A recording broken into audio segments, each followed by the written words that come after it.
বন্ধুরা, আজকে রাতের রেসিপি হলো ডিম কারি। তো দেখো, এখানে ডিম বসিয়ে দিয়েছি সিদ্ধর জন্য। আর এখানে সব মশলা নিয়ে নিয়েছি: টমেটো, কাঁচা লঙ্কা, রসুন, আদা সব নিয়ে নিয়েছি। তো এখানে পেঁয়াজ একটু কুচিয়ে নিয়েছি সম্বাস দেওয়ার জন্য।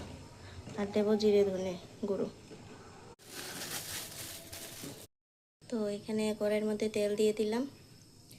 এখানে মশলা পেস্ট করে এনেছি। ডিম ভেজে নেব আগে, তারপর পেঁয়াজ দিয়ে সম্বাস দেবো।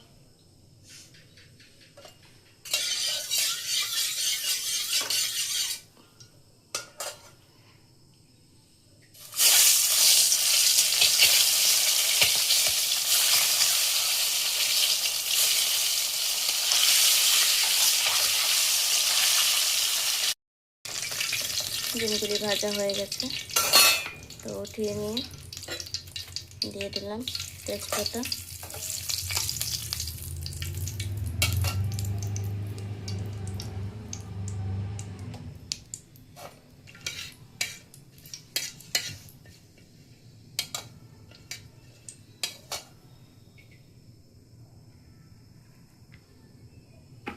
দিয়ে দিলাম পেঁয়াজ কুচি।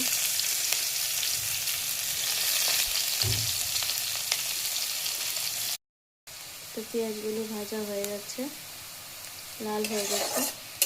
এখন দিয়ে দেবো মশলা। তো বন্ধুরা, এই ডিমের কারি খাওয়ার জন্য আমার মেয়ে অনেক দিন ধরে বলেছিল, কিন্তু আমি এত কিছু রান্না থাকে যে আমি এটা করে উঠতে পারিনি। তো আজকে বললাম ঠিক আছে, তো আজকেই করে দিই।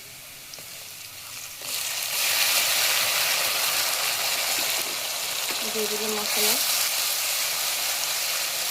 মশলাটাকে ভালো করে কষিয়ে নিয়ে যখন প্রায় থাকতে শুরু করে, দেখো এখানে মশলা থেকে তেল ছাড়া হয়ে গেছে। দিয়ে দেবো ডিমগুলি, ভেজে রাখা ডিমগুলি। ডিমগুলি দিয়ে ভালো করে একটু নেড়ে একটু কষিয়ে অল্প একটু জল দিয়ে দেবো। তো দেখো, কষানো একদম হয়ে গেছে। এখন দিয়ে দিচ্ছি অল্প একটু জল।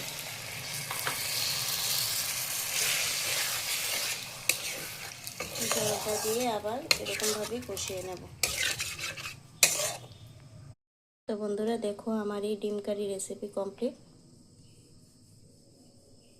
তো তোমরা দেখেছো আমি কীভাবে রান্না করেছি, তোমরাও রান্না করে খাও। আর আমাকে অবশ্যই সাবস্ক্রাইব করে রাখো, কারণ আমি নতুন নতুন যে রান্নার রেসিপিগুলি বানাবো এইগুলি যাতে তোমরা দেখতে পারো। তো বাই।